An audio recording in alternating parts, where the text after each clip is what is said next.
आणि दुसरी लिंगाची पूजा. मग लिंगाची पूजा करत असताना ज्यावेळेस आपण लिंग पूजा करतो, ही कोणत्या स्वरूपाची पूजा आहे? भगवान शिवाची जी पिंड आहे, भगवान शिवाचं जे लिंग आहे, हे निर्गुण स्वरूप आहे. निर्गुण स्वरूपाची पूजा ही सर्वात कठीण पूजा समजली गेली. कारण पूजा करत असताना, पूजा करायला गेले, मला सांगा, नैवेद्य घेऊन गेले, देवाला नैवेद्य समर्पित करायचा आहे. मग नैवेद्य समर्पित करत असताना तो देवाच्या तोंडात गेला पाहिजे का डोळ्यात गेला पाहिजे? जेवण करताना बोलत जावं, कारण की मी वेगळ्या भागात आहे, मला माहित नाही तुमच्याकडे तोंडाला जेवताना का डोळ्याला जेवता. थोडं थोडं सांगत जा.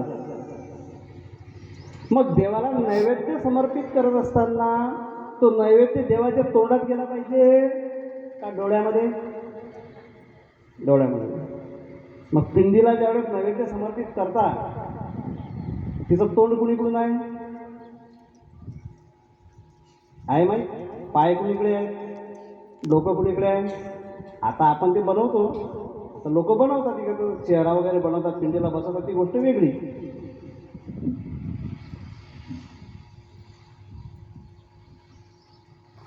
पण सर्वात महत्त्वाचा मुद्दा असा आहे की आपण ज्या लिंगाची या ठिकाणी पूजा करतो, प्रसंग पुढे येणारच आम्ही सांगणारच आहे, सगळ्या गोष्टी सांगणार आहे, तर ती निर्गुण स्वरूपाची पूजा आहे. एकतर महादेवाच्या पिंडीची पूजा करतो किंवा एकतर मूर्तीची पूजा करतो. मूर्ती पूजा ही सरळ आहे, नाही का? तशी भगवान शंकराची पूजा सरळच आहे, दोष शक्यतो नाही. हर हर म्हटलं संपलं, कारण त्या हर हरमध्ये सगळं आहे. हर हर म्हणजे माझ्या जर चुका झाल्या असतील तर त्या हरण कर, त्या तू सांभाळून घे. आणि जगाच्या पाठीवर भगवान शंकरासारखं भोळं दैवत कोणतंच नाही. देवाला जर प्राप्त करून घ्यायचं असेल, एखादी जर साधना प्राप्त करून घ्यायची असेल, भगवान शिवासारखं साधं सरळ कुठंच काही नाही. मार्ग अनेक आहेत, पण सगळे कसे आहेत? क्लिष्ट आहेत, कठीण आहेत. थोडीशी चुकी जरी झाली, योग मार्ग असो, साधना मार्ग असो, तप मार्ग असो, जप मार्ग असो, थोडी जरी साधना झाली, साधनेमध्ये त्रुटी आली, त्याचा दोष लागतो. तुम्ही सरळ भजन करा, रामकृष्ण उघडा मंत्र म्हणा, रामकृष्ण हरी म्हणा, भगवान ओम नमः शिवाय म्हणा, पण शिव नमस्तुभ्य म्हणून नैवेद्य समर्पित केला, तो जर व्यवस्थित समर्पित केला नाही गेला, ही झाली साधना. आपल्याला दोनच गोष्टी पाहिजे आहे, भक्ती आणि साधना. ओम नमः शिवाय म्हणून नैवेद्य समर्पित केला, भगवान शंकराला पावला.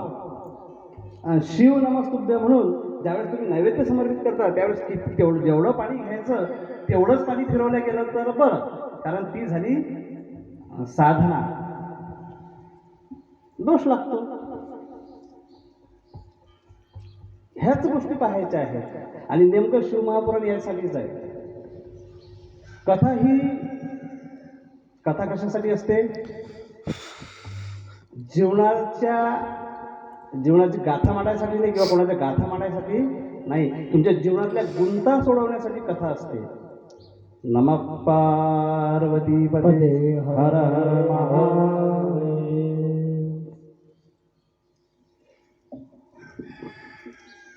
प्रसंग आहे देवराज ब्राह्मण. देवराज हा जीव आहे. देवराज कोण आहे? जीव आहे. हा ब्राह्मण कुळामध्ये जन्माला आलेला आहे, पण धर्मकार्य काहीच करत नाही, वेदाचरण करत नाही, त्रिकाल संध्या करत नाही. ब्राह्मणाचं कर्तव्य आहे, त्यांना त्रिकाल संध्या केलीच पाहिजे, ठीक आहे, 3 वेळेस संध्या केलीच पाहिजे, वेद पठण झालंच पाहिजे. ब्राह्मण कुळात जन्माला आल्यानंतर ह्या गोष्टी त्याच्याकडून घडल्याच पाहिजे, अभ्यास झाला पाहिजे, पूजापाठ झालीच पाहिजे. पण हा देवराज काहीच करत नाही, सत्कर्म कुठल्याच प्रकारचं करत नाही. उलट याचं जे वागणं आहे हे ब्राह्मण जन्माच्या विरुद्ध आहे. हा विरुद्ध अशा प्रकारचा वागतो आहे. हा वैश्य वृत्तीनं जीवन जगतो. वैश्य वृत्तीनं जीवन जगतो, रसाधिक पदार्थांची विक्री करतो, त्यामुळे मधून संपत्ती कमवतो, नाही काय? उलट लोकांना फसवतो. ब्राह्मण आहे पण लोकांना फसवतो. ब्राह्मणाचं कर्म काय आहे? लोकांना मार्ग दाखवणे. पण हा ब्रह्मकुलात जन्माला येऊन सुद्धा लोकांना लुबाडायला लागला, लोकांना फसवायला लागला. रसाधिकांची या ठिकाणी अशा प्रकारे विक्री करून संपत्ती कमवायला लागलेला आहे. शास्त्र म्हणते तुम्ही संपत्ती कमवा, तुम्ही पैसा कमवा, पण किती? तुमच्या गृहस्थाश्रमाला जो यथोचित आहे तेवढाच, नाही का? महाराजांनी सुंदर वर्णन केलं, जोडून या धन उत्तम व्यवहारे, नाही काय? आयुष्यामध्ये संपत्ती कमवा, पण कशी कमवा? ते चांगल्या व्यवहारातून कमवा, अशी लोकांना लुबाडून नाही. कबीर महाराजांचं एका ठिकाणी वर्णन आहे, पहा, तुम्ही संपत्ती कमवता कारण तुम्ही आम्ही सर्वसामान्य जीव आहोत, नाही काय? आम्हाला जगण्यासाठी धडपड करावी लागते, संपत्ती कमवावीच लागते. तुम्ही म्हणताल का हो संपत्ती कमवावी लागते, शास्त्रात म्हणते पैसाच नका कमवू, नाही काय? धर्मशास्त्रामध्ये पैशाच्या मागे खूप मोठे अनुवाद सांगितले. अर्थनामर्जने क्लेश तथैव परिपालने नाशे दुःखम वे दुःखम दिग्दर्थान क्लेशकारिणः. शास्त्रानं पैशाच्या मागे अनर्थ सांगितलेले आहेत. अर्थनामर्जने क्लेश, पैसा ही अशी वस्तू आहे, संपत्ती ही अशी वस्तू आहे, ही कमवताना दुःख. सहजासहजी पैसा कोणाला कमवता आला? पैसा कमवताना दुःख. बरं, इकडून तिकडून कमवला, खूप कमवला,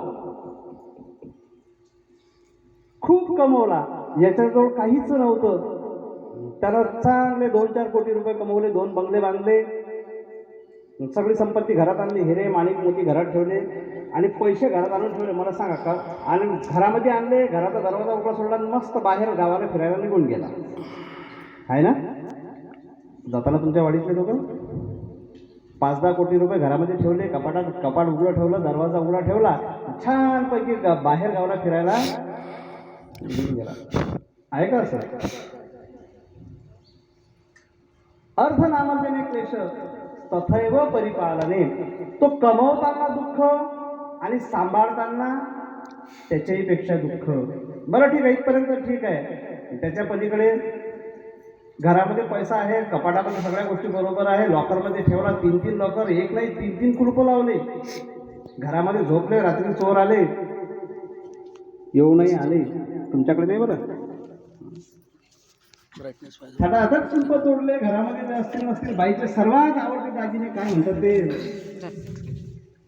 चप्पल, हार, गळापोळ, एक दागिने काय असेल नसेल ते, जे सगळं लालच होतं, अत्यंत प्रिय होतं, की ज्याच्यासाठी नवऱ्यासोबत 8-8 दिवस भांडणं केले, त्याला बिचारायला 8 दिवस बाहेर घोडापावर जगवलं, तरी पोत बनवून घेतली, ती लॉकरमध्ये ठेवली. कर्मधर्म संयोगानं लग्नाला जाण्याचा प्रसंग आला आणि घरातलं सगळं चोरांनी त्या रात्री घर फोडलं आणि घेऊन गेले. आता काय आनंद? लग्नावरून घरी आले, बाईला माहीत पडलं आपल्या घरात चोरी झाली, आपले सगळे दागिने चोरांनी चोरून नेले. बाईनं 2 किलो पेढे आणले, अख्ख्या कृष्णनगरमध्ये वाटायला सुरुवात केली, माझे दागिने गेले, माझे दागिने गेले. आहे का? होती का असं? तथैव परिपालने नाशे दुःखम वे दुःखम. तो सांभाळताना दुःख आणि गेला तर त्याच्याही पेक्षा जास्त दुःख. मग ह्या देवराज ब्राह्मण जो आहे, याला शास्त्र आज्ञा जी आहे त्या शास्त्र आज्ञेचं उल्लंघन केलं. संपत्ती कमवतो, कर्म तर करतो आहे, पण वेदानं जी 2 कर्म सांगितली त्यापैकी निषिद्ध कर्म हा करतो. कारण विहित कर्म आणि निषिद्ध कर्म 2 प्रकार आहेत. वेद मान्य जे कर्म आहे ते विहित कर्म, आणि वेदाला जे आवडत नाही ते निषिद्ध कर्म. कर्माचरणामध्ये चुकलेला आहे. लोकांना खोटं नाटं सांगायचं, धन लुबाडायचा, आणि अशा प्रकारे यानं धनाचा संग्रह सुरू केलेला आहे.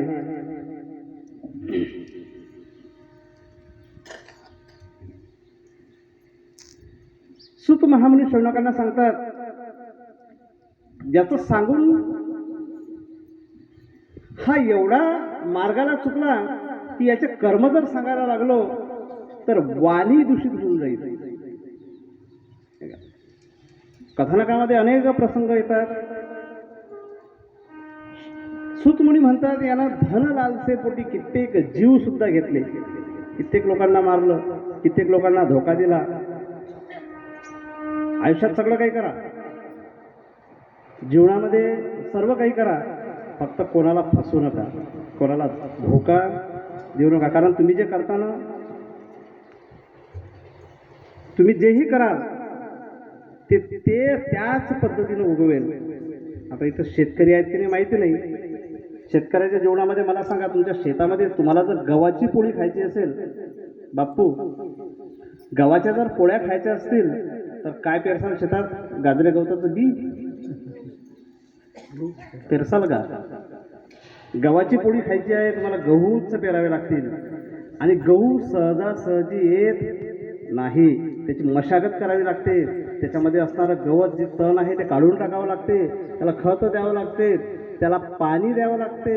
उलट पक्षी जर गाजर गवत पेरलं तर काय करावं लागेल? फवारे मारावं लागतील, खत द्यावं लागेल, त्याला काही पाणी द्यावं लागेल? नाही द्यावं लागणार. कर्म जर चांगले करायचे असतील, तुम्हाला जर तुमच्या जीवनामध्ये सुख प्राप्त करायचं असेल, तुम्हाला जर तुमच्या जीवनामध्ये उच्च पदावर जायचं असेल, तुम्हाला जर तुमच्या जीवनामध्ये तुमचं ध्येय प्राप्त करायचं असेल, तर तुम्हाला तुमच्या कर्मामध्ये सुधारणा करावी लागेल. तुम्हाला तुमच्या कर्माच्या गतीनं जगावं लागेल.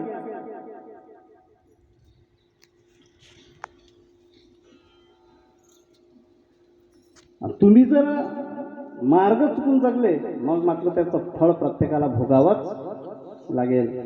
कारण दगा किसी का सगा नहीं है, नहीं किया तो कर देखो. स्पष्ट संकेत आहेत संतांचे. दगा किसी का सगा नहीं है, नहीं किया तो कर देखो, नहीं तो जिसने किया है जाकर उसका घर देखो. माणसाला धोका देऊ नका, तो कधीच कोणाचा सगा होत नाही. तुम्ही जे कराल ते व्याजासकट परत घेऊन येते, त्याचं नाव आहे दगा. देवराज ब्राह्मण